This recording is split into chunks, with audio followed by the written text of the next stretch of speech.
Alors, je suis Agnès Benet, docteure en biologie marine, spécialisée sur l'étude des mammifères marins et les récifs coralliens. Et donc aujourd'hui, on parle des baleines à bosse.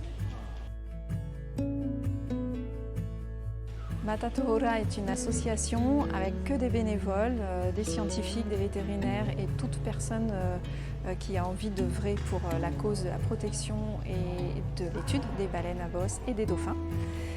On sensibilise, on forme, on fait de la recherche et on interagit en cas d'urgence pour les dauphins et les baleines et les otaries du Fénois.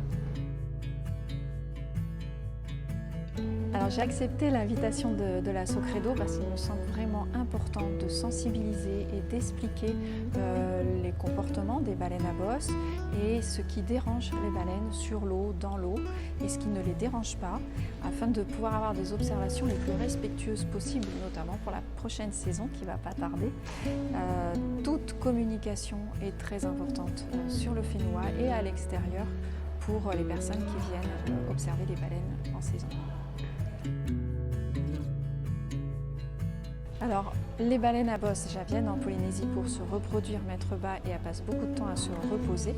Donc comme on voit qu'il y a de plus en plus d'activités humaines autour d'elles, surtout sur Tahiti et Moorea, les enjeux sont extrêmement importants puisque si elles sont trop dérangées, le baleineau repart avec sa maman au large face aux prédateurs.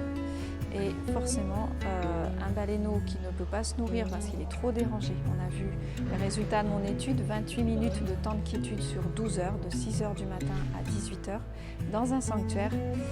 Il faut se poser les questions sur l'utilité du sanctuaire et comment on peut diminuer l'impact sur les baleines à bosse.